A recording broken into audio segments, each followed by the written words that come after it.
नमस्कार, मैं निर्मल बंजारा। आप देख रहे राजस्थान तड़का न्यूज। भारतीय जनता पार्टी का पीएम मोदी के माताजी के खिलाफ अभद्र भाषा का प्रयोग करने पर कलेक्टर पर विरोध प्रदर्शन और रैली का आयोजन। पीएम मोदी की माताजी के खिलाफ अभद्र भाषा के प्रयोग के विरोध में सोमवार दोपहर 1 बजे भारतीय जनता पार्टी कोटा शहर व देहात के कार्यकर्ताओं ने विरोध प्रदर्शन व रैली का आयोजन किया।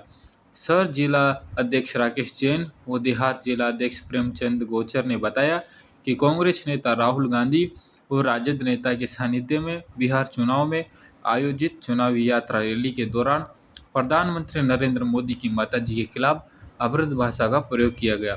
इससे पूरा देश आक्रोशित है। कलेक्ट्रेट पर बड़ी संख्या में भाजपा कार्यकर्ता सर्किट हाउस पर इकट्ठे होकर कलेक्टर तक रैली निकाली और कांग्रेस के खिलाफ जमकर नारेबाजी की। बाइट राकेश जैन, शहर जिला अध्यक्ष। बाइट प्रेमचंद गोचर, देहात जिला अध्यक्ष। Bureau report Tejpal Singh Bagga. की तथाकथित वोट अधिकार यात्रा में हमारे देश के यशस्वी प्रधानमंत्री नरेंद्र मोदी जी की दिवंगत माता को गाली निकाली, अपशब्द कहे, ये बहुत निंदनीय है। इनको सार्वजनिक रूप से उनको माफी मांगना चाहिए, क्योंकि हमारे देश के यशस्वी प्रधानमंत्री जो करोड़ों लोगों ने जिन्होंने चुना है, ऐसे व्यक्ति में गाली निकालना वो आम जनता में निकालना है और आम जनता इसको सबक सिखाएगी। पूरे देश में बिहार में जब मतदाता सूचियों को स्वच्छ करने का और उसमें जो भी खामियां थी उनको दुरुस्त करने का चुनाव आयोग ने प्रयास किया। वह कतिपय कांग्रेस के नेताओं और उनके सहयोगी दलों के नेताओं के गले नहीं उतरा और वो वोटों की राजनीति के लिए जिस तरह से विदेशियों को कहीं ना कहीं वोट डलाकर सत्ता हथियाने का प्रयास करते थे, तो उन्हें लगा कि अब सत्ता हमारे हाथ में नहीं आ पाएगी, तो उनने रोड पे उतर के नौटंकी करने का प्रयास शुरू किया। उस कड़ी में कांग्रेस के नेता और राष्ट्रीय जनता दल के दोनों के, क्योंकि ये जातिवाद और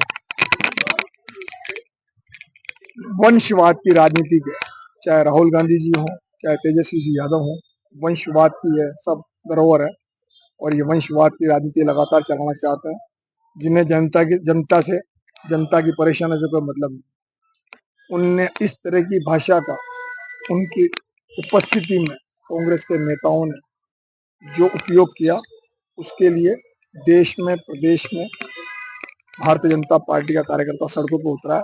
उसी कड़ी में आज भारतीय जनता पार्टी कोटा के शहर और देहात के नेतृत्व में सभी कार्यकर्ता लामबंद हुए और सबके मन में यही पीड़ा है कि जिस तरह का शब्दों का प्रयोग हुआ उसकी जितनी निंदा की जाए वो कम है। और अभी तो सिर्फ ये एक झांकी है, पिक्चर अभी बाकी है। अगर आज के बाद भी कांग्रेस के और उनके कतिपय नेताओं की भाषा में उन्होंने सुधार नहीं किया, तो निश्चित ही ये भारतीय जनता पार्टी का कार्यकर्ता आर पार की लड़ाई लड़ेगा। और उन्हें बिल्कुल ये सारा का सारा जो परिप्रेक्ष्य है वो वोटों की राजनीति जुड़ा हुआ है। मुझे तो ये समझ नहीं आ रहा कि जो इस तरह की भाषा बोल रहा था उसने भी किसी न किसी माँ के कोख से जन्म लिया होगा। और माँ को गाली देना, बहन को गाली देना, वरिष्ठ को गाली देना, ज्येष्ठ को गाली देना, पिता तुल्य व्यक्ति को गाली देना, ये उनके भी जो वरिष्ठ हो जिनने उनको आज उनकी माँ और उनके पिता ये सोच के परेशान होंगे कि हमने कैसी संतान को जन्म दिया जो माँ को गाली दे रहे हैं और वरिष्ठ को गाली दे रहे हैं। उनके द्वारा 140 करोड़ देशवासियों का नेतृत्व करने वाले भारत के यशस्वी प्रधानमंत्री नरेंद्र जी मोदी के लिए जिस तरह का शब्दों का प्रयोग किया, वो सिर्फ मोदी जी का ही नहीं, पूरे 140 करोड़ देशवासियों का अपमान है। इसी कड़ी में मोदी जी की माताश्री जो कि देवलोक वासी हैं, स्वर्ग लोक में निवास कर रही हैं, उनका जिस तरह से अपमान किया, उसकी जितनी निंदा की जाए वो कम है। हम सभी भारतीय जनता पार्टी के कार्यकर्ता इन शब्दों की बहुत बदसरना करते हैं और परमपिता परमेश्वर से प्रार्थना करते हैं कि उन्हें सद्बुद्धि दे। आज हमने जिला कलेक्टर महोदय को महामहिम राष्ट्रपति महोदय के नाम ज्ञापन दिया है कि इस तरह के शब्दों का जिनने प्रयोग किया है उनके खिलाफ सख्त से सख्त कार्रवाई हो और इसमें इस तरह की धारा लगाई जाए जिससे आगे कभी कोई इस तरह की भाषा का प्रयोग नहीं कर सके।